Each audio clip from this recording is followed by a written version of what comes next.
Okay. All right. So I'm going to cover the data portion of this broadcast. And it's going to take a while. So I had to delete like several videos to make sure I have enough space on my mobile that I can actually cover this, because it is so riddled with just basically what I gained from this is that Sam Seder is absolutely trying to take advantage of libertarians, of people who are afraid of government overreach and don't understand like normal shit that happens in America.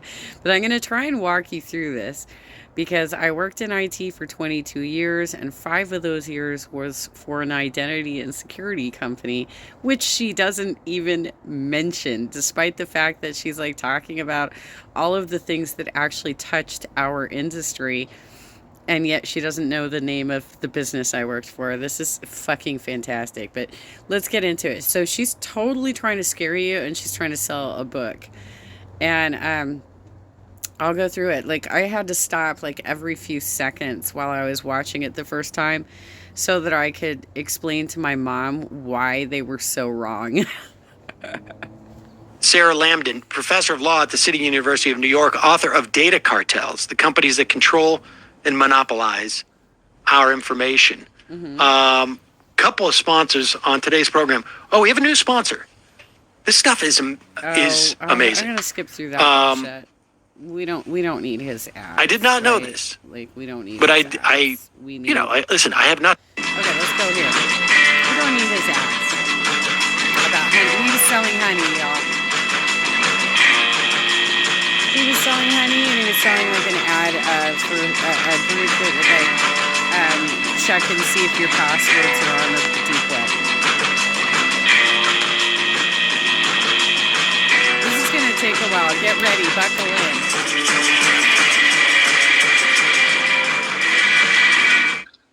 We are back. Sam Seder on the Majority Report. Want to welcome to the program Sarah Lambden. She is professor of law at the City University of New York and author of Data Cartels, the companies that control and monopolize our information. Sarah, welcome to the program. Thanks for having me.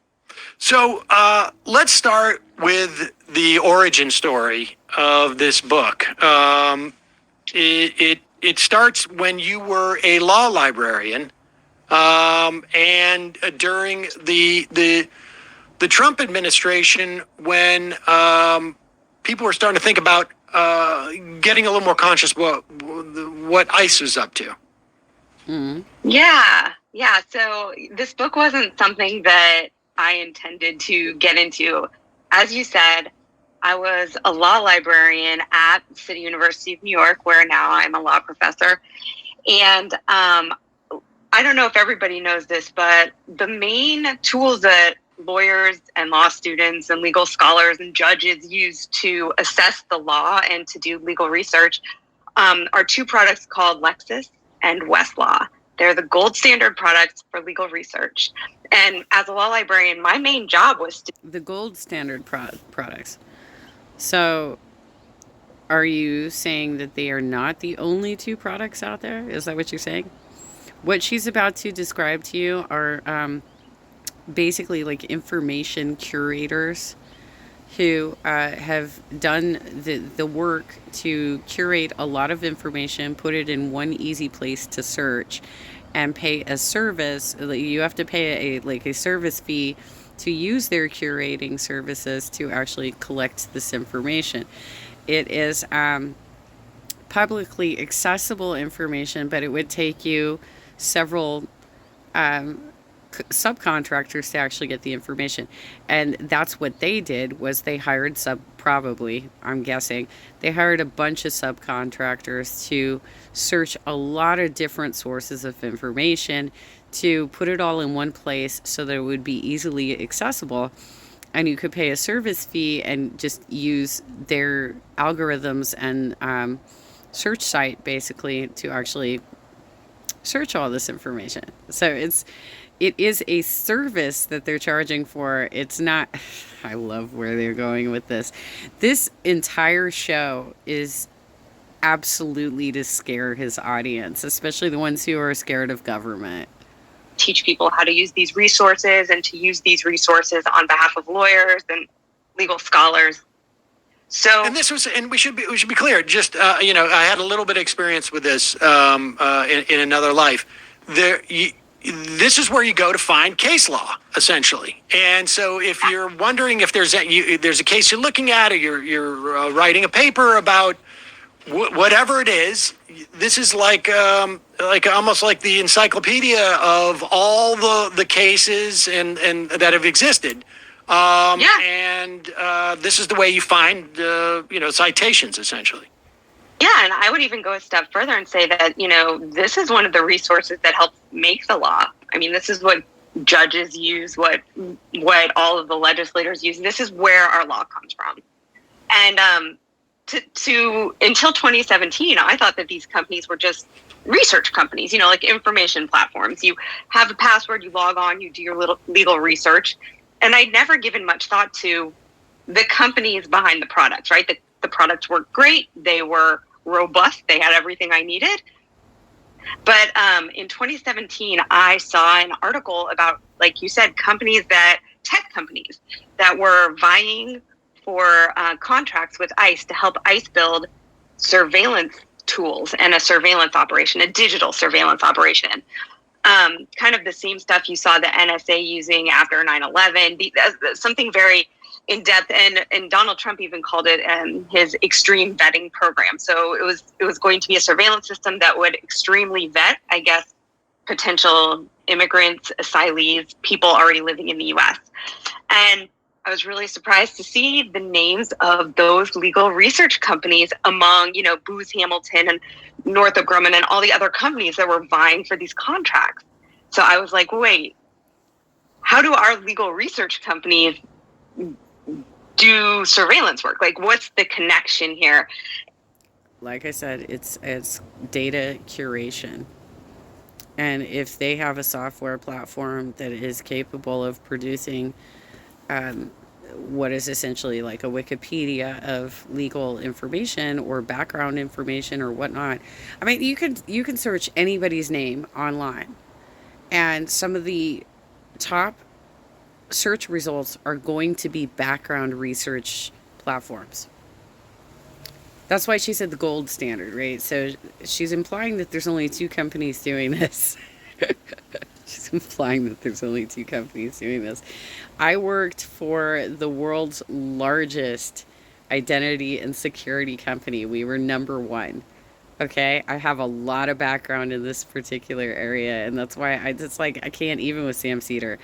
I have seen so many mistakes come out of his show in the last month even, and it's probably because I wasn't paying attention before, but now that I'm injured, I'm at home more, I happen to he's coming up in my YouTube feed. What am I gonna do?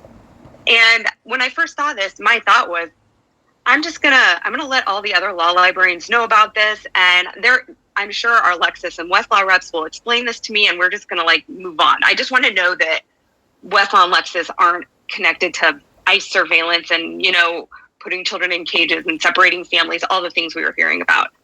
But a colleague and I wrote a blog post for our library association, which seems like a very tame, non-controversial thing to do.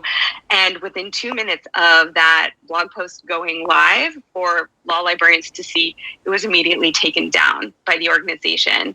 And the organization wouldn't really explain why. They just said that they were taking it down at the advice of legal counsel because they didn't want anybody to sue them. They were afraid of. Because of your inferences. Because of what you were inferring. A lot of this technology actually clears people and reunites families.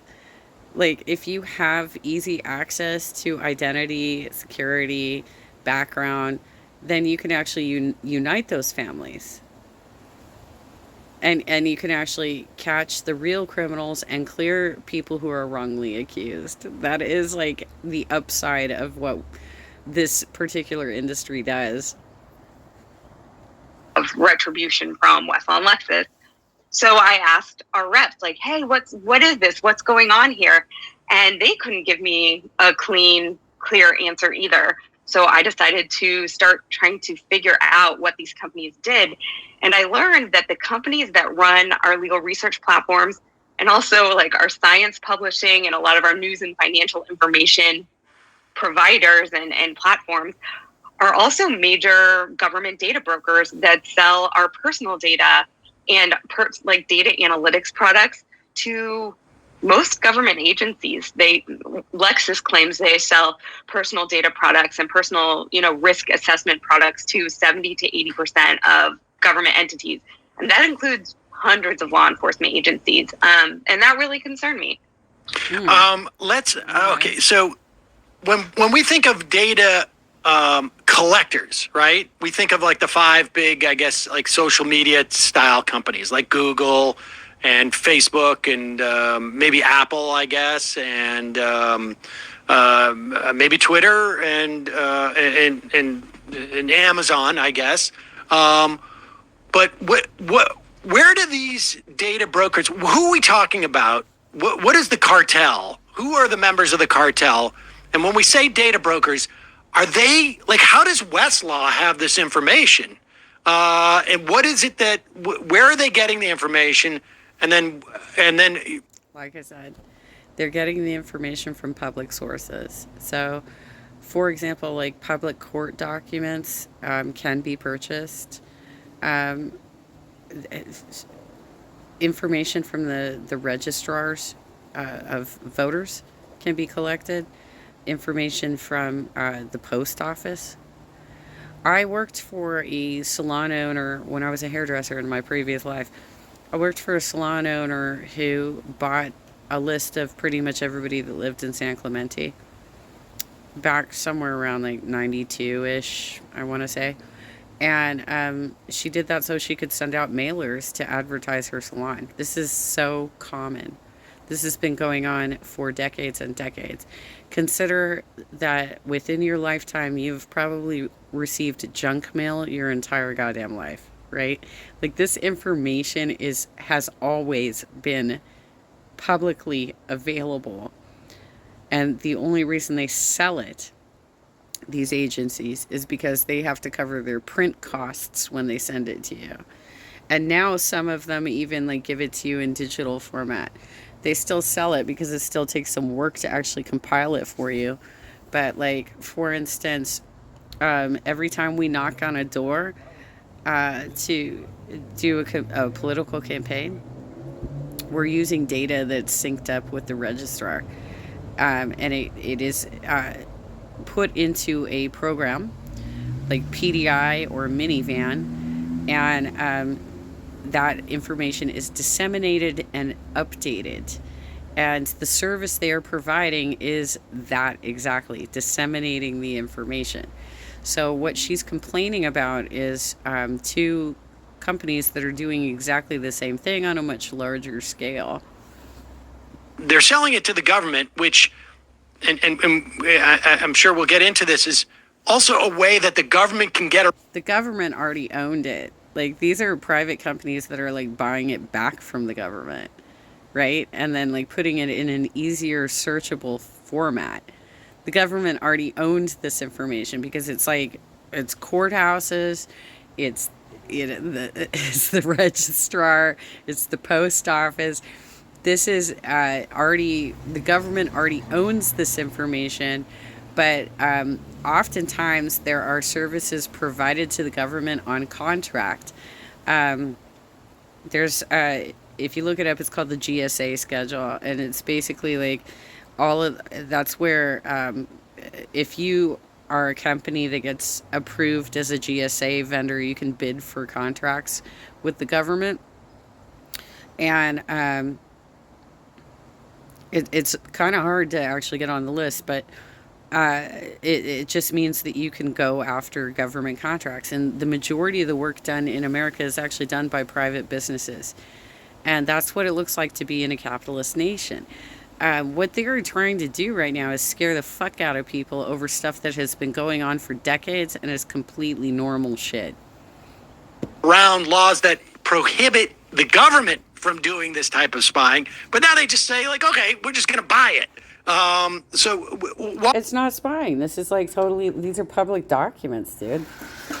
That's not spying. You go to court, you have to submit, certain records and stuff. They're made a matter of public record. You register to vote, that is made a matter of public record. That's why people are able to pull up their opposition candidates' voting records and stuff to find out. Like, for instance, when Dr. Hans Kurdstead ran for Congress here before we got redistricted in the 48th, Harley Ruda pulled up his voting record and said, "You haven't voted in a primary in 10 years." And that was a huge hit piece against him, was that he wasn't actually participating in our process. And now it doesn't say who he votes for, but it says whether or not he voted. Like, there are certain pieces of information that are a matter of public record. Walk us through that. In fact, I think you describe it as a circulatory system. I think it is. Walk us through that system. Yeah. This is what I've spent the last 5 years trying to it's like I've been making an anatomy diagram of where this data goes and where it comes from.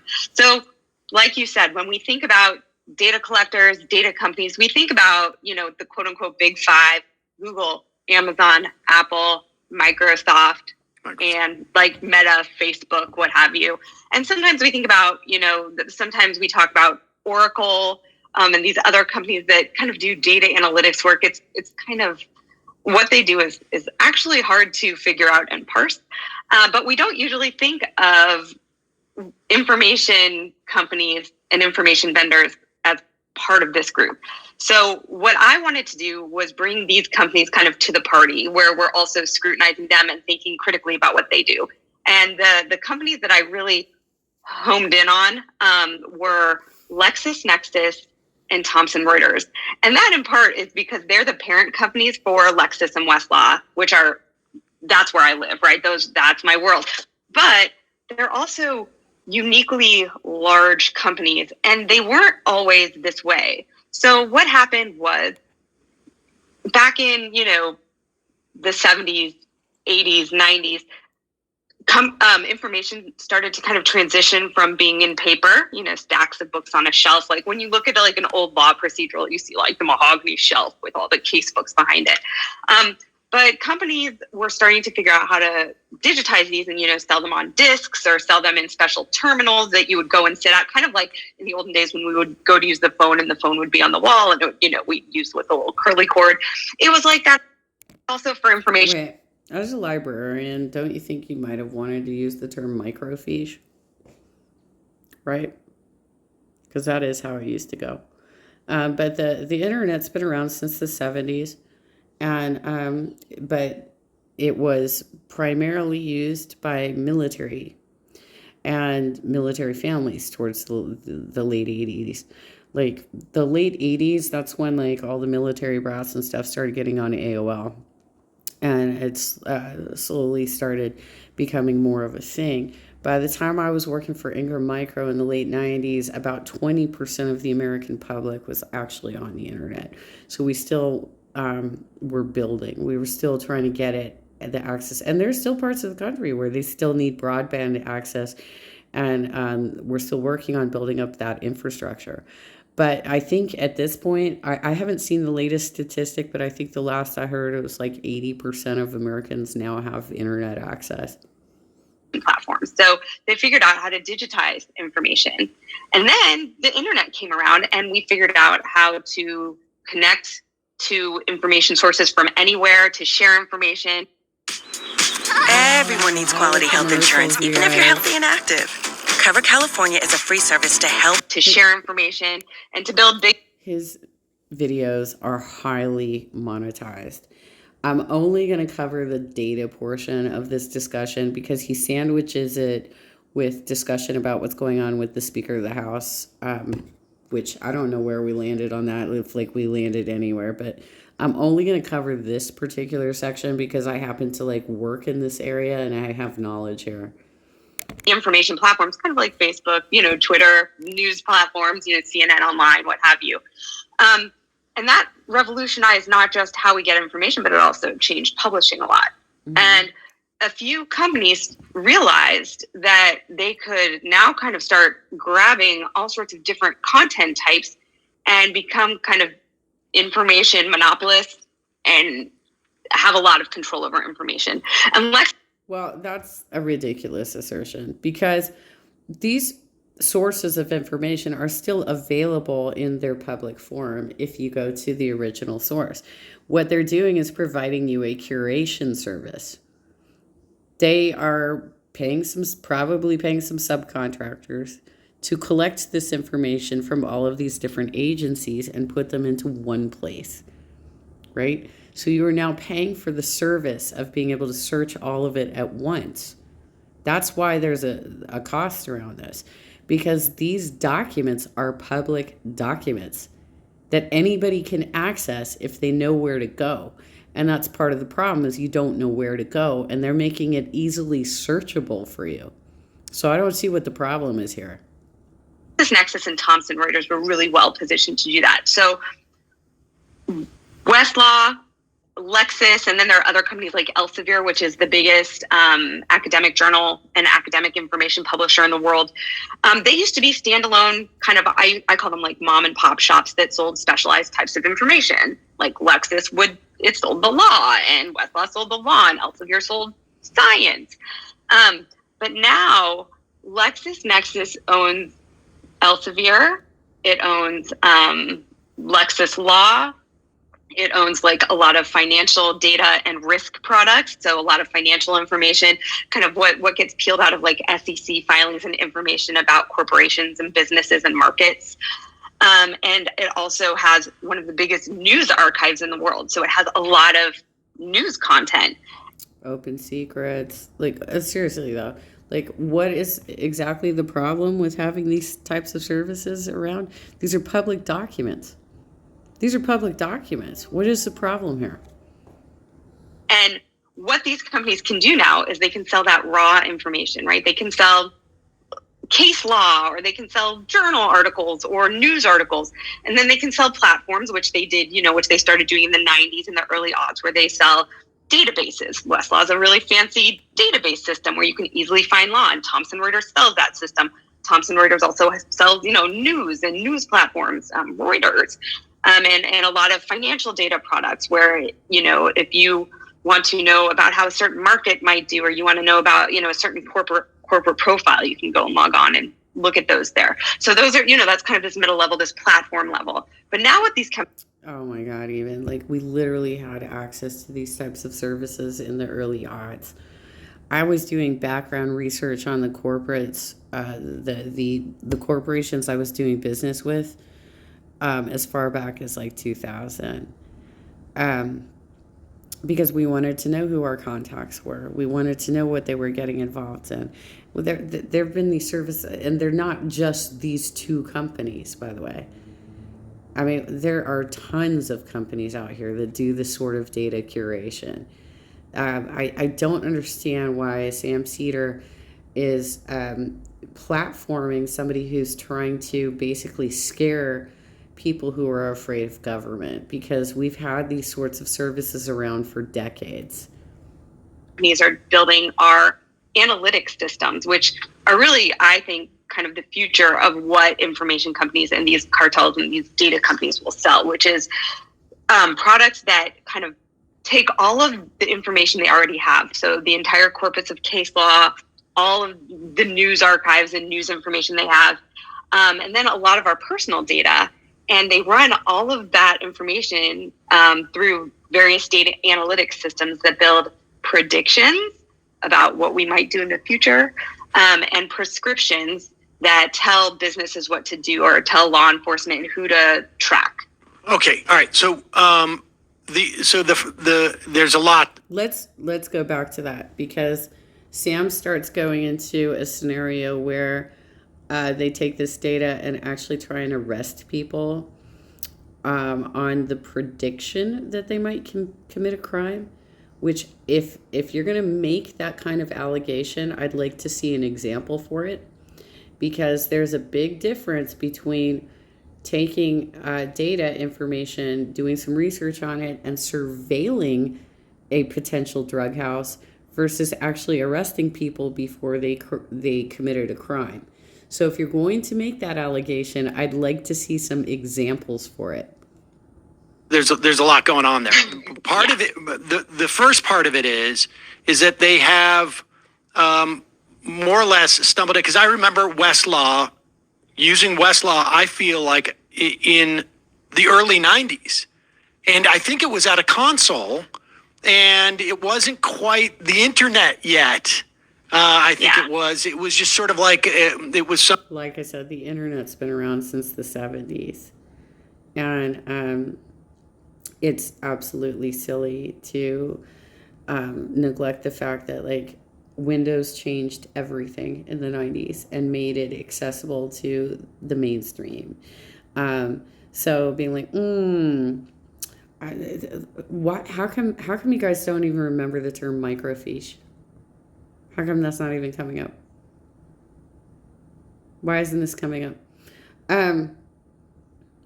The two of you are trying to scare your audience. You're trying to scare the audience. Like it wasn't quite the internet yet. It was just sort of a direct line to Westlaw, if I remember correctly, or LexisNexis, I think. So they have this information, which really what they have a monopoly on, and now maybe the existence of it as well, but they have a monopoly on the delivery system of this information. And there's no other delivery system. They no longer print it in books in the way that it used to be, where you rip out the old law and put in the new one in the... Of course it is, Sam. Give me a goddamn break. You can still go to any library. You can still go directly to the sources of the information. It's just that they're doing the work for you. They're curating it. Give me a goddamn break. In the 3-ring binder type of situation. And so they have a monopoly control over access of an increasingly larger amount of information, particularly academic and legal and institutional and science and this and that. Where are they getting? And I want to get to the analysis part in a second, because that's really, that's where things start getting really, really scary. Although I think there's an argument that their monopoly control is also scary. I mean, okay. But where do they get the personal data? Where does that come from? I can't imagine. Yeah, I think actually I agree with you. I think that this is the creepiest part of the story. This is where I kind of always feel like I'm switching from being like a librarian to like putting on a tinfoil hat and being like, okay. Okay, so they're going to dive into some things that I think are absolutely fucking untrue. As when I was working for a security and identity corporation, which was a global conglomerate, our sister company worked in passports and real IDs, driver's licenses, and they had to be completely separated from us because in order to be owned by a foreign parent company, they had to have, there were very specific laws around this, and they had to be completely separated. That parent could not have any access to their data, to their information, to their algorithms, to anything that they did as a company. They could only have an investment in them. They could not actually know what they were doing. And that's because when it comes to identity documents, that's considered like a national risk. Like, you can't just give that shit up to anybody. And in order to actually work in that portion of the business, you absolutely had to be a citizen of the United States, and you had to have a background check run on you. You had to have security clearance to work in that portion of the business. And so that's why, like, some of the shit that they say on this makes absolutely no sense to me, because I actually worked in this industry.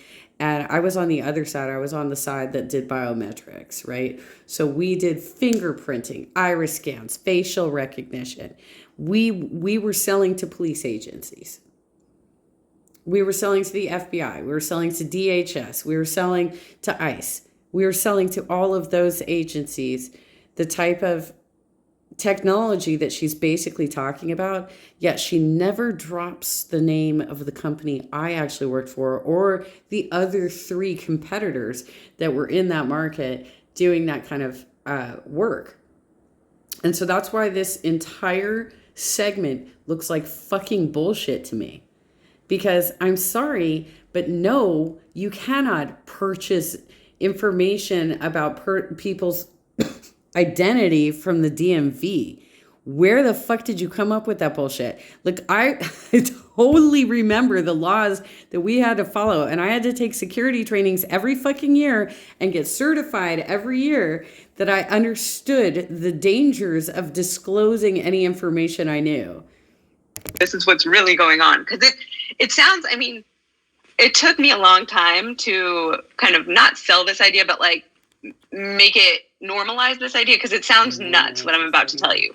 So in the 1990s, a man named Hank Asher, who an amazing reporter is writing a whole separate book about, because he is a fascinating personality, but he is called the grandfather of data fusion. He figured out that he could buy personal data and personal information about us from driver's license bureaus in states, and from, he could get like house titles and license rolls and voter rolls. And somebody called it under. Yeah, you can get public court documents. You can get information from the registrar, but you are absolutely fucking wrong. You cannot get personal data from the DMV. That is absolutely untrue. Appreciated real estate. He realized that it was pretty cheap to buy a lot of information, public records about people from various government agencies. He could, for like $300, he could get voter rolls or lists of, who's a registered driver's license and what their phone numbers are from just government systems. So he started collecting data that he figured out he could buy. And then he figured out how to loop together. How the hell do you think our campaigns are walking blocks? Come on now. How do you think you get political mailers? Of course this data has been available for decades and decades. It's always been available. That's how you get political mailers. That's how you get junk mail. That's how you get knocks on your door. That's how you get phone banked. This has always been available. Why are you acting like this is fucking scary when it's been available for fucking decades? Together various computers, like hard drives, and to connect these different databases or these different data roles together and kind of mix and match them to develop the first data fusion and analytics system that really deal with personal data. It sounds like a great product, to be honest. It sounds like it would be really fucking useful in a lot of purposes. But you obviously want to scare your audience of libertarians who are afraid of government. And he homed in. Well, a lot of times when people say that they want to use data analytics in a law enforcement context, they say they want to do it to prevent child trafficking. And that is because nobody is going to argue with trying to protect the children. Right. Exactly. That seems very wholesome and obvious. Yes, we want to definitely find child traffickers and stop them from doing what they're doing. So his first focus was child trafficking, but then he realized that he could also sell these systems to law enforcement agencies who were looking for people but only had, part of somebody's name or the last 4 digits of a social security number. He had a way to kind of fill in the blanks of people's data histories and data profiles. So he started selling these systems to law enforcement. And then 9/11 happened. And I think it was 8 days after 9/11 or something, but very quickly after 9/11, he was invited to the White House, and they, wait, can you hear me? Yep, we can hear you. Okay, cool. Sorry. No malfunctioning.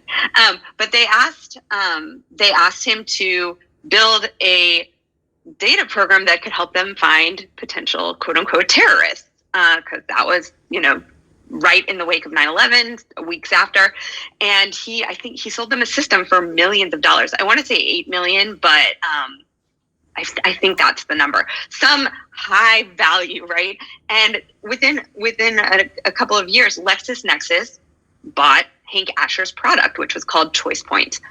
And when LexisNexis bought this, when I remember that. Exactly, right? It was a big deal. It was a big system, one of the first data fusion systems. So suddenly it's LexisNexis ChoicePoint, and the FTC intervened and said, hey, if LexisNexis buys ChoicePoint, it will be a monopoly in public record systems for government use.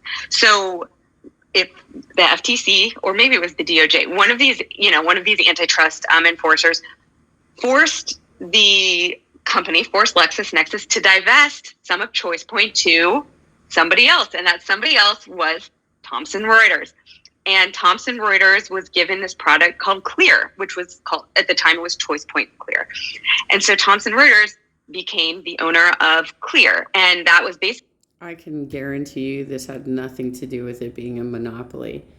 The reality is that for every government situation, they have to have at least two vendors, because you can't have one vendor go down if they have the entire industry, right? So if you have two large vendors doing the same sort of industry type services, then you have a backup plan. So for example, one of the companies I worked for was Western Digital. The two largest hard drive companies in America were Western Digital and Samsung. And the reason being is because both of us could do business with all of the major manufacturers. Like one of our clients, this was like over 20 years ago, was Microsoft, because they were starting to get into the gaming industry, I think.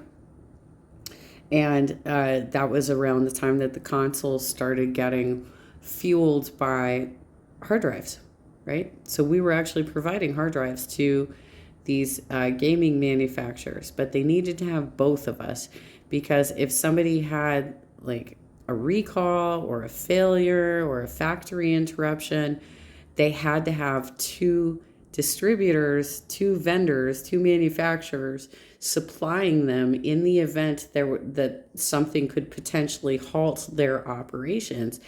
They could up their orders from the other manufacturer while one was down. That is why they have at least two at all times. That basically set these two companies up to be huge personal data monopolies. And they both went off and running. Thomson Reuters' personal data product, it might still be today, but until recently was called Clear. Because okay, you're a lawyer, right? You're a lawyer librarian, right? You're a lawyer professor. You do understand that mono means one, right? Mono means one. Monopoly means one. It is the legacy of ChoicePoint Clear. And both of these companies just started building and making their personal data systems more robust so that they can make more robust data systems to sell to government, because they love competing with each other. They compete with each other in the legal information sector. They used to compete with each other in the academic information sector. This is something they do. So they both and to be clear, it also the existence of the existence of each other has been protecting them from any type of DOJ antitrust action, because they can always say, like, we have a competitor and we only have half of the market share, and there's the other half of the market share, essentially. Yeah, that's the beauty of it. And that's why I compare it to cartel-like behavior, because they're both monopolists that kind of, whether explicitly or not, they work together to make sure that they remain the dominant forces in all of these markets. And we should be clear. Like, I did an interview last year about the way that they start to use this information to model future behavior. I mean, we see this in the context of politics. 15 years ago, you could go and say, like, oh, you want to send a mailer to people in a certain zip code. If you're, a liberal, I'll make sure that mailer gets to someone who reads The Nation magazine, buys stuff from REI, and, has voted, is a... Sam, give me a goddamn break. Mailers are sent out through registrar information. They buy that data from the county registrar. Okay. And they're looking at what is your political affiliation, right? So that's some pretty limited data. Now, if we're talking about the way companies or organizations or candidates are buying their ads for social media or for radio or for cable, that's different. That's a lot closer to what you're trying to get at about trying to get specific preferences. But even then, it's like it's generally collected by the actual social media site itself or the cable site itself. Like Cox Communications is probably tracking everything we watch to determine, what our interests are, right? Same with Facebook and Twitter. They're tracking all of our interests. But this is what she's talking about. She's talking about collecting all of this data to come up with your targeted advertising. That is not how mailers are done. Mailers are still very old school because it's considered a cheaper method of advertising. And generally, it's used for either local businesses or for candidates or for issue campaigns. Like, the two of you sound so fucking ignorant to me right now that you don't know this. It's amazing to me that you are so off base with how marketing goes. A longtime voter, and you can predict that person's going to be interested in your product. In the same way now that we have programs, at least, that have been piloted around the country and maybe still active in many places, where cops will show up at the door of someone and say, we predict that you are going to be involved in gun violence. Can you please provide an example for that actually happening? Because I'm fairly certain that is highly illegal and it cannot possibly happen. And if it did happen, it was probably thrown out of court. Because the police cannot arrest you if you have not committed a crime. They can surveil you, Sam, but they can't arrest you. So please give me a fucking example proving that happened. Probably because you will be initiating it based upon your profile. And they're going up and they're doing this to people. And this is just the beginning of this type of situation. They're doing that to people, Sam? All right, so that's the part, and we never hear about these companies. How much, where do they fit relative in that sort of circulatory structure? Where do they fit relative to those big five? Are the big five? Are you sure you're not just talking about situations where they got the wrong address?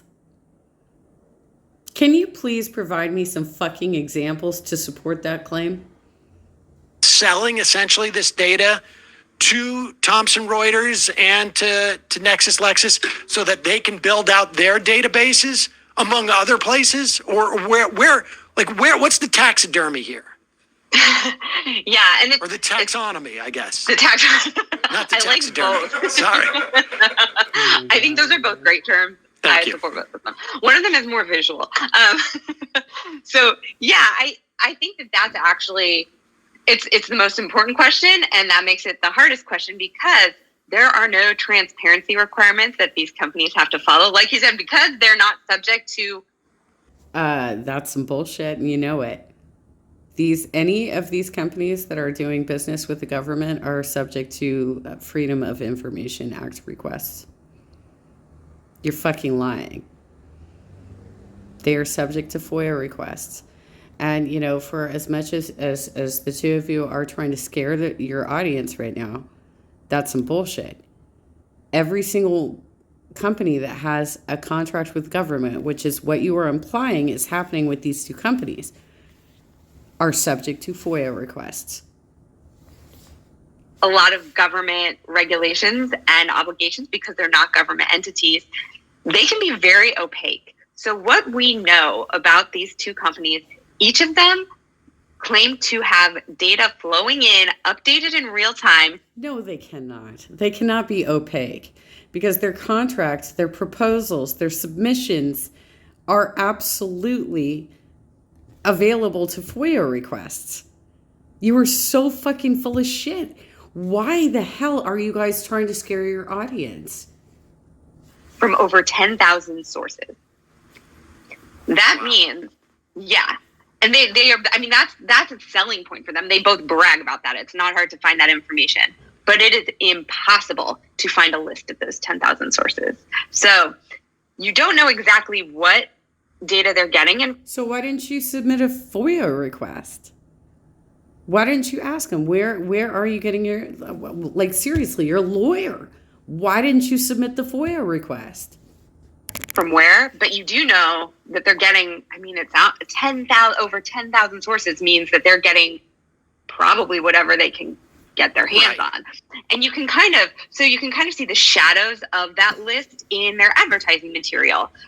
They both advertise that they can help track people's social media, and that they can, you know, at one point there was a Thomson Reuters ad that said that they can make the people who want to remain invisible, they can make them visible.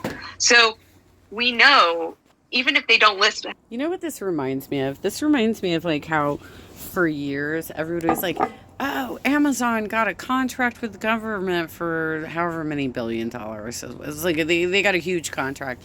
And it was because there were two companies. It's basically the same scenario, except she's not talking about this, and because she's not educated enough in IT to actually like know what the hell has happened anywhere, right? There are two major cloud services. One of them is Amazon Web Services, and the other one is Microsoft as I think it's pronounced Azure.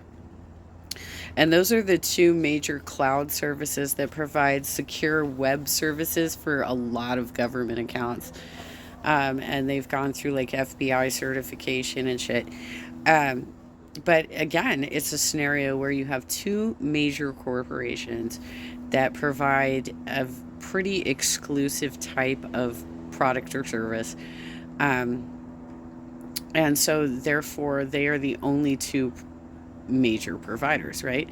She's kind of going in the same direction with this like information curation, but she's so fucking uneducated on IT that I mean,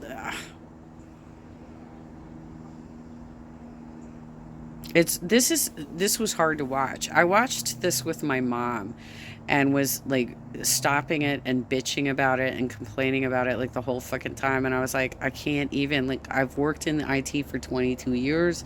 I worked in identity and security, and these people are spouting off such fucking misinformation. It's really crazy to me. Hey, we're getting data from Meta, or we're getting data from Google, or we're getting data from Amazon sales history. If they're getting data from over 10,000 sources and they're actively selling social media tracking. Public sources, though. We're talking about like, okay, public posts, public information. Like, for instance, if you're a Facebook user, if you're posting publicly, you can probably be searched on Google, right? But there is actually an option within the settings, although Facebook's settings are so fucking complicated that you have to be an expert user to know how to do anything. But they actually do have an area where you can turn off the Google search so that it's not searching your Facebook profile. You can turn it off. I have turned mine off. Google, on the other hand, it's the most commercially used browser, right? And a lot of companies will use what's called SEO, search engine optimization. So that's why you have ads pop up at the top of the screen or on the side of the screen. These companies that she's referring to are probably using a service called Northern Lights or something similar, which is an actual professional browser service that does a much deeper dive. Northern Lights used to be free, and then back in like 2000, and then they decided to only offer their services for pay. And that's what a lot of these people are doing. Like, if they have something special that nobody else is offering, they are going to sell you. They're going to charge. They're going to charge. Because we live in a capitalist nation. Now, they will ultimately circle to a section of, hey, some of this shit should be a public utility. And I agree with them there. But the long scenic route that they're taking to get to that point, just to scare their audience to that point, is some bullshit. There are certain things that should be public utilities, like social media, like Facebook, like Twitter, like being able to search for information on these sites. Yes, they should be public utilities. They should be provided by the government. But at the end of the day, they're still going to subcontract that out to private companies. Then the government is not actually going to manage that themselves. They will award the contracts to the same companies that they are complaining about right now. Services, we have to guess that they're getting good social media data from somewhere, right? Right. So yeah, it's kind of a like an archaeological dig. Yeah, it's absolutely a black box. And right now there are no laws that change that make them accountable for sharing with us where they are getting our data from. But we do know they're getting a ton of our data. We know that law enforcement is paying millions of dollars for it. And when I first started researching this, they were much more open about who their data partners were and who they were working with. But that a lot of those, it's interesting, a lot of those web pages have been removed since I started doing research on them. But they are Give me a goddamn break. Go read the ODNI report. All this shit has already come out. All this shit has already come out. All this shit has already come out that social media was like collaborating with other companies, like the company that was out in like Great Britain that was selling our information to the Russians. Give me a goddamn break. Like, everybody knows this is fucking happening. We historically have been data partners with Palantir, which is Peter Thiel's predictive policing system, which means that By the way, Peter Thiel donates on both sides of the aisle, including Ro Khanna. Thiel builds, or, Palantir builds these predictive policing systems that, like you said, guess who's going to commit a crime, or, who the government should be tracking. But somebody has to supply the data. This is really where that circulatory system analogy comes into play. Somebody has to give data for that analytic system to kind of crunch through, right? To work through. What good is an algorithm without data flowing through it? And it does seem like the companies that supply that data are LexisNexis, Thomson Reuters, and then a few other companies that have, like financial data, like Experian and other systems like that. What is the relationship between Lose weight with a plan specifically designed for women 55 and up. Complete 50. What is the relationship between the monopoly they have on one hand for, I don't know if people remember Aaron Swartz, who was a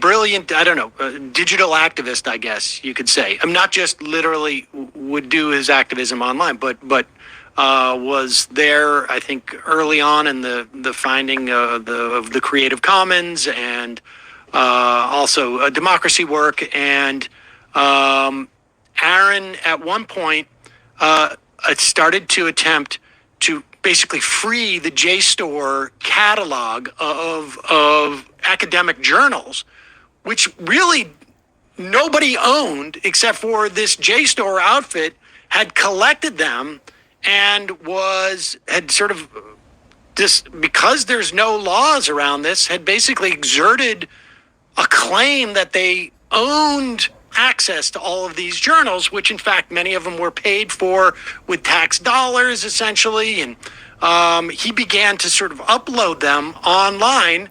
An attorney general in Massachusetts went after him brutally, and Well, if he didn't get them directly himself as public domain from the original source, and he was taking what probably had like some digital encryption on it from JSTOR, I guess is what you're saying, then that's where the issue probably came. I mean, I don't know the court case, but it seems to me like you're leaving a lot of shit out, probably, right? ended up taking his own life. And I think subsequent to that, JSTOR started to release some of their stuff. But what is the relationship between having this monopoly over essentially all, I don't know what else to call it, intellectual product? Like, it's not IP in terms of like patentable things, but like thought that has been put onto paper, institutionalized, knowledge. What is the relationship between the monopoly around that and then the sort of use of that data, but also other sort of, I guess, cultural, social data and analysis? What is the nexus there, I guess, aside from the fact that it's owned by the same people? Yeah, no, I think that's a good question. And it's also one that is in that black box. So I don't think you're ever going to get a clear answer from the companies, but you can guess what all of this informational power could be used for, right? And remember, these companies are for profit. They are there to make more money every year than they made the year before. They're publicly traded. They have shareholders. So they want to figure out how to make more and more money, more and more products. So what all of owning, like LexisNexis has Elsevier, which probably most of the JSTOR articles that Aaron Schwartz was freeing were Elsevier, right? Or similarly published, right, by one of these big companies. So they own the biggest one. They also own the entire corpus of U.S. law and 50%, or whatever, of the legal information market. And they have tons of news archives and news affiliations. So can I just stop at the law for 1 second? I just want to remind people that, like, we're all subject to this law. But to know what the law is, we need to pay money to find out what law I could be breaking. I mean, that's the dynamic that we have now. Right. And all of that, that's informational. The difference is that you can basically use this law library to do the research yourself for a smaller fee than actually hiring an attorney, which is what was only available to us before this was available. So basically, this is a service that is now available that you can pay for and get some advice. And then you don't have to actually pay an attorney. Power right there, right? That's cross-market informational power. So they do two things, right? They paywall it, so we have to pay to find out what laws bind us or what is going on with, climate change or COVID or whatever, even though we fund that research, like you said, it's publicly funded. But then the other thing that they do, because they have so much information, is they can reduce it to fodder, to data, or informational fodder to kind of run through their data analytics system. So one thing you see, even the Aaron Schwartz example, where he was looking at kind of the end product. He wanted to free journal articles. Elsevier, which is part of LexisNexis, is building robust academic metrics and academic analytics products that rank how successful somebody's research might be. They rank how good a scholar is. They are used to determine who gets tenure, whose labs get funding, what kind of science gets funding, right? And Elsevier is building those analytics products too, alongside of the predictive policing and all the other predictive products. So I think that these companies will build analytics products with whatever informational, material they have. They're building legal analytics that help people who can afford to buy them guess or know what kind of language certain judges prefer, what kind of cases win in certain courts. So if you can afford to buy LexisNexis Analytics as a lawyer, you have an analytical prediction system built on whatever analytics that they're building that run, the information of the judges and then the information of the legal information they have, their news archives, through various systems to derive predictions about how the law is going to come out. And not to so let's talk about what, just lastly, I guess, before we go into recommendations, because maybe this is important too. Information is, you write, a unique commodity. In what way is information a unique commodity? So information is a commodity, right? Like if you Google data is, and you put that in a Google search, you'll see like data is the new oil, data is the new gold. People, data in the internet world, data is really valuable. In our personal data, we're seeing how valuable it is to advertisers and, to law enforcement. But the interesting thing about information is it's not fungible. So like oil is fungible. If, you can get oil from this barrel or from that barrel, and oil is oil, or water, right? If I spill this bucket of water, I can just fill it with more water, and here's some water. Information is unique, right? If you say, hey, I want to learn more about malaria, and I say, oh, well, okay, here's a report, and I hand you a report about like influenza or the properties of iron, that is not going to be useful for you, right? If you want my information and I hand you somebody else's information, that's not useful. Every piece of information is unique. So whoever owns the most information rules the market, because, whichever academic company owns the most academic material or scholarly material, that's the company everyone's going to use, because they have the most of this unique type of information. It's really hard for startup legal information companies. How do you write a book on this bullshit and you have not talked about any of the actual identity and security companies? You've not talked about the GSA schedule. You've not talked about the federal contracting industry. Like how do you proclaim that you're an expert in this field and you don't have like the very basic information about how it goes? How do you do this? I am so confused by this segment because, like I said, I worked in IT for 22 years. I was a proposal writer for 10 years. I spent 5 of those years at an identity and security world conglomerate. I am so fucking confused by why you're trying to scare your audience, except for now I'm realizing that you are trying to appeal to libertarians. Is to compete against Westlaw and Lexis, because they don't have as much unique legal information as these companies have. So these companies have exclusivity on this information. It's as if you're not going to watch a streaming service that doesn't have the majority of the programs you want to watch, and unlike streaming services where this stuff gets relicensed,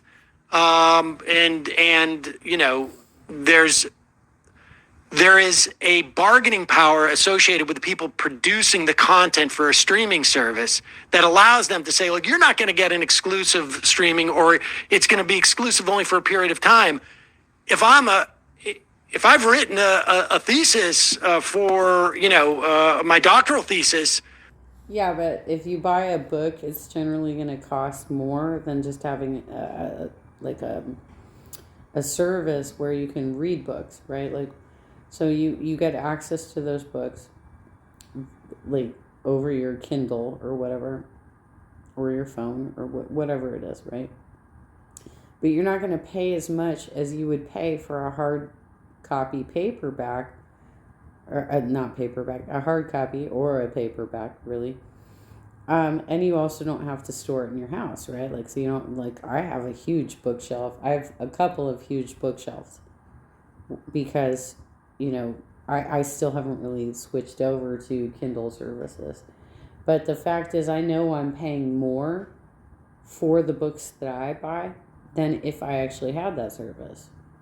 So I just don't know. It doesn't seem like you're doing some fair comparisons to that service versus getting actually owning a possession that is going to sit in your house. I don't have the bargaining power to say it's only going to be available. I'm going to license it around these different places. It's my college is doing it, or my university. And the same thing with the law. I mean, there's no regulations around any of this. No.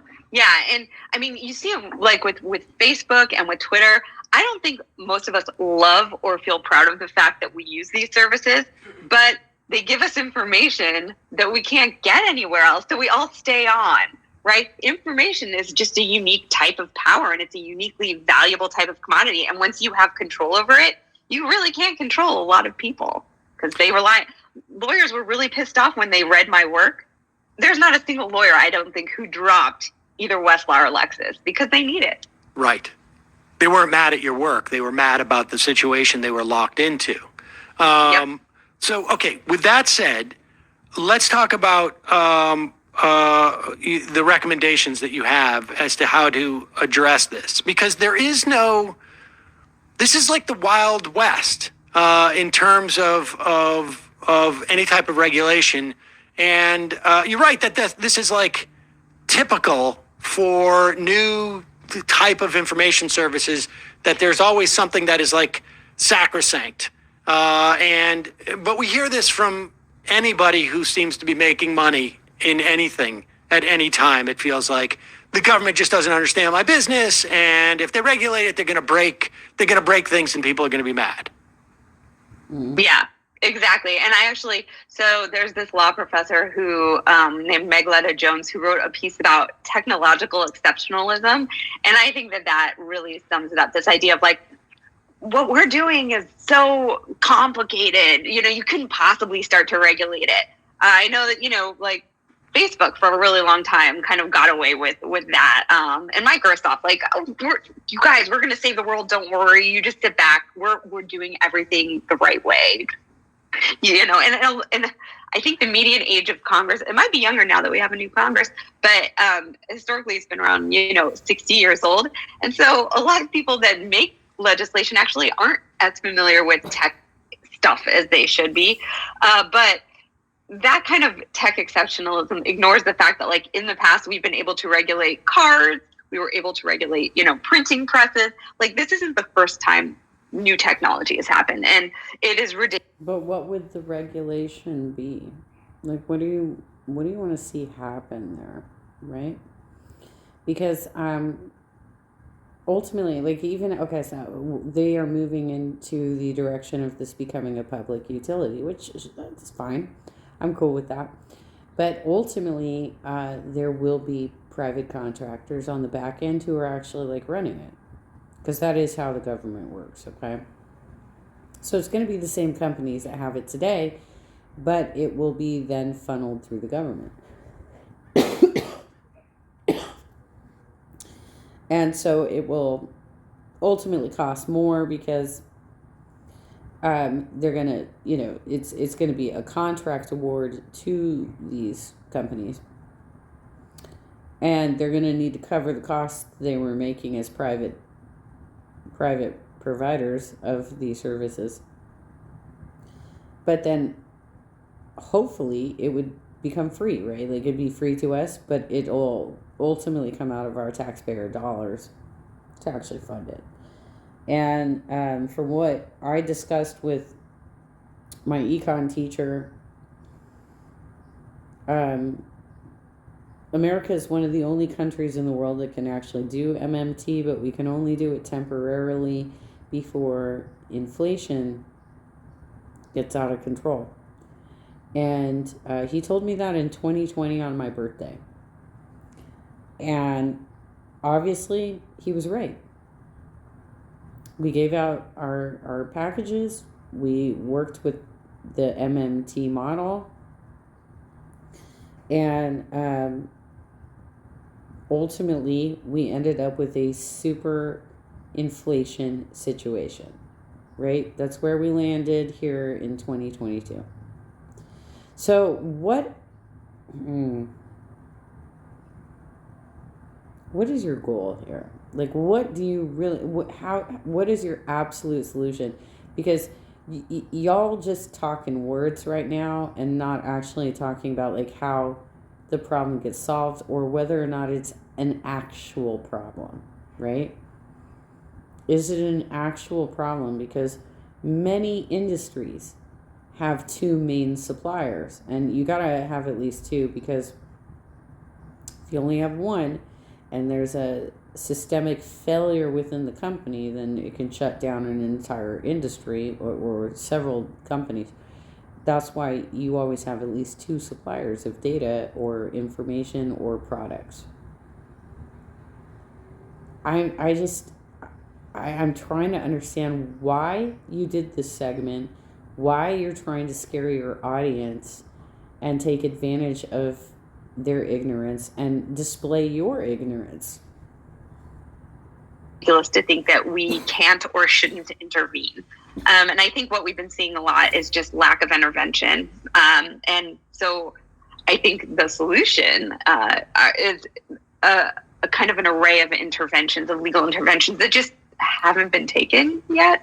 And are those, I mean, because I would imagine from a legislative standpoint, it's going to be difficult because national security entities are going to come in and police departments are going to come in and go like, we need this to keep the country safe type of thing. And it's going to take, as much as the Republicans, if they ever get a Speaker of the House, are talking about having a revived church commission, it's not going to be to protect citizens from undue spying, essentially, because this is what spying is. I mean, this is the spying, right? I mean, Yeah. It's just that the police departments and the national security apparatus, they're just buying the stuff that they would otherwise earn themselves by spying. They're just buying the spy. They're just hiring another spy. This is another thing that really pisses me off about this entire fucking episode. Is that, okay, so while I worked in identity and security, the type of systems that we sold the live scans, we sold the hardware to do the databases, to store fingerprints, to store facial recognition, to store iris scans. We put together like the servers and the live scans and everything to capture these images and create a database, and we wrote up all the algorithms for this. We, as a company, had no access to their data, and so the things that she's trying to recommend here, of their this information being so loose, is kind of ridiculous, because there are a lot of laws around this. And for example, like, your information is only going to go to the FBI database if you're basically like a murderer. You got to have like a felony type of conviction in order for you to get like your info to be transferred from a local police agency up to the FBI. There are a lot of laws around this preventing police agencies from actually sharing information with each other or with anybody else. This is one of the reasons it has been difficult to catch serial killers, and one of the reasons that the Zodiac killer was never caught, because all those police agencies couldn't share information together. They couldn't share information, and so therefore they couldn't compare that they had the same dude killing people within a few different cities up at, I think it was in the Bay Area, right? Like up by San Francisco or something. But they couldn't compare information because there are so many laws around preventing sharing this type of information.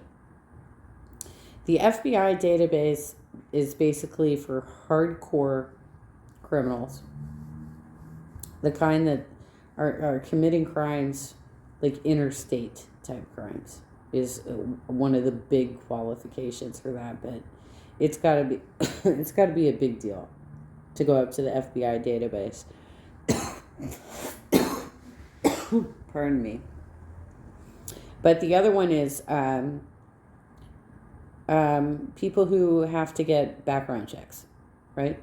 So the FBI does have to background check certain individuals, and teachers is one of that categories, right? They do have to FBI check teachers to make sure that they haven't like committed any crimes against kids, right?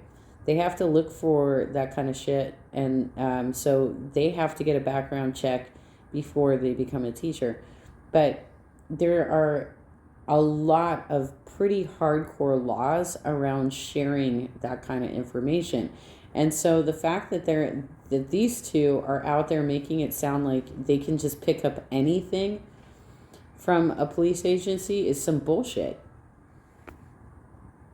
Essentially, to spy on us.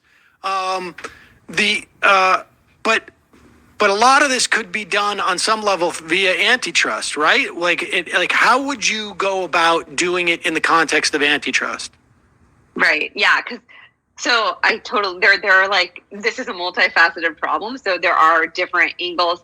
So I think antitrust is one of the big ones that I focus on. And then also kind of Fourth Amendment constitutional laws that make these non-state actor companies subject to like warrant requirements and other transparency requirements.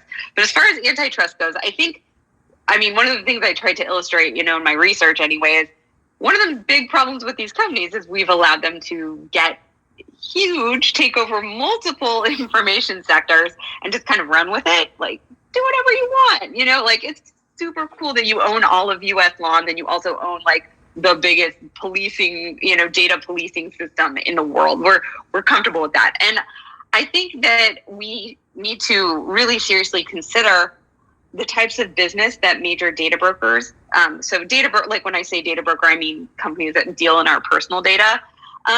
Maybe it's not a great idea to also have them be a duopoly for our legal information access, and also, be one of the main sources for academic information. So I think kind of starting to, obviously prevent monopolies like these, and make sure that there aren't just two companies that own all of the world's information would be great. But also putting a wedge or some sort of protective wall in between companies that do, like you said, kind of spy work or personal data work, which we all feel innately is creepy, whether it's unregulated or not. So separate that from other business types, so that we don't have to participate, and we don't have to.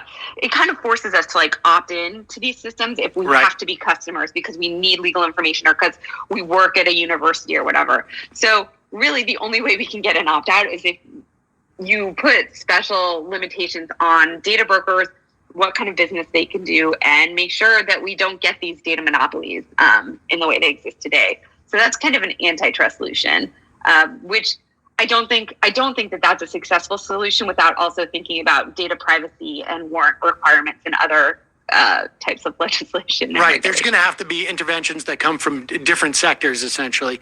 But lastly, talk about the idea of information being a public good, because it also seems to me that we can talk about companies that monopolize all this data, but they also have a monopoly on each individual piece of information on some level that seems to me to be, we don't even allow that for, Disney extended their trademark over their movies for an extra 25 years or whatever it was. I love where I work, but this is a very small business and doesn't offer health insurance. Their trademark over their movies for an extra 25 years or whatever it was, which I also have a problem with, frankly, but there's no reason why we couldn't simply say that, like, your ability to control this information once somebody pays for access to it is limited in some way. Like, people get it, if they buy it, they can keep it, and they can disseminate it, but they can't do it commercially, for instance. Or they can get it and they can't disseminate it non-commercially for 2 years, let's say, or something, right? Like where you like the idea that people buy this stuff, and you see an analog like with Amazon with their books, like you don't really own the book on your Kindle. You're just borrowing it, and they can pull it back at any time. There could be a whole host of sort of like statutes around that, but talk about the concept of information as a common good. Yeah. So I think that there are two pieces of this discussion, and one, like you said, is kind of the copyright and ownership discussion. So that's like personal ownership. Who owns material after you pay for it? Because the way it used to be is like if you bought a book, it was your book. You could throw it in a fire. You could give it to your sibling. You could use it. You could rip out the pages and use it to line your hamster cage. Whatever you wanted, it was yours. But now, digital books and digital information, we never own it. We are only able to license it or to subscribe to a platform where it's streamed to us, like Netflix, right? So there are a lot of legal scholars. I'll name, Jason Schultz and Aaron Perzanowski, who wrote a book called The End of Ownership, where they really dig into this idea of making digital ownership more like paper ownership, so giving owners more rights.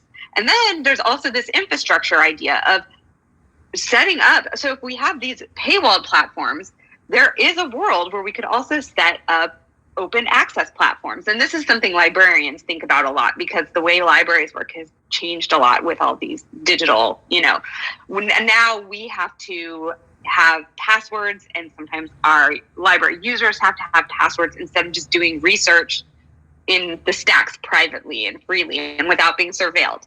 So it's the idea that historically we have made public systems for critical information. So we've always had public radio. We set up public television. We even used to subsidize like newspapers getting disseminated in the mail system before we had, radio or TV. So we were able to set up systems to make sure people had access to information for free, no matter what, right?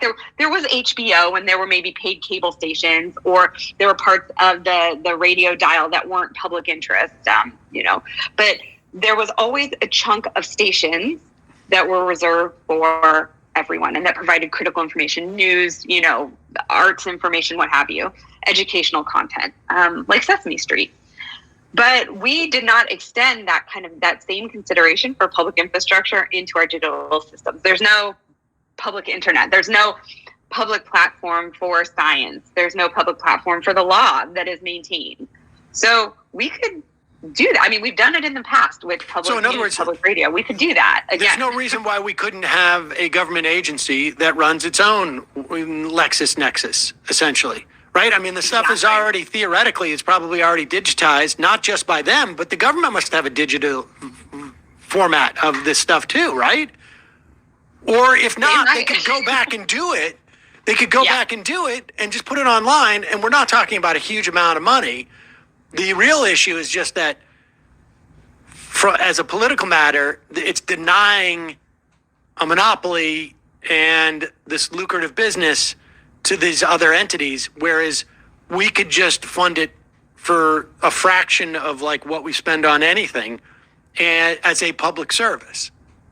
Yeah, exactly. That's exactly. I mean, people, like, there's this joke in kind of the information world that if somebody suggested a library today, everybody would just call it socialism, and it would never happen, right? And yet we have libraries, and it's the same thing. Like, yeah, if we put some money and support into it, we could totally, like you said, relative to other expenses, inexpensively, we could build this type of digital infrastructure. Is there any movement amongst like the legal profession to say like, why doesn't the government, under the auspices of, let's say, the Supreme Court, have a federal registry of laws, essentially, that we can search in cases, that we can search on all federal courts around the country, and then you start to work, I guess, state by state to do their cases and put it. But is there any movement afoot to do that, or are we still in the stage where we don't have,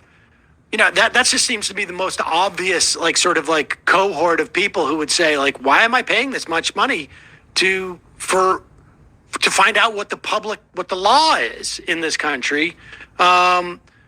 But I mean, is it just a lack of imagination, of just that we don't really think like, oh, wait a second, why am I paying for this? No, I think everybody knows that they're paying too much. Like, I've never heard a lawyer who's like, oh yeah, I love paying my Westlaw subscription. It's so reasonable.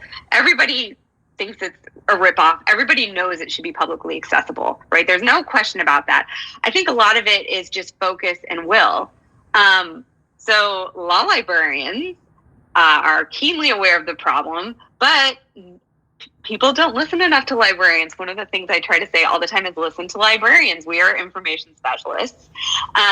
So there are kind of movements. There's like this international movement called the Free Access to Law movement. So if you've ever like Googled a case or a statute, ended up on Cornell's Legal Information Institute, LII webpage.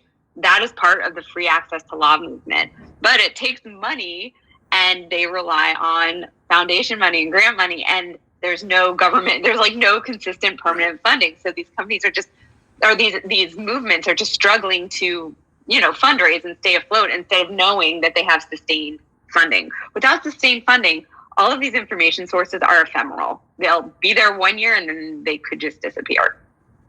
Well, it's a fascinating book. The book is Data Cartels, the Companies That Control and Monopolize Our Information. Sarah Lambden will put that on our podcast and YouTube description and at majority.fm. Thanks so much for your time today. I really appreciate it.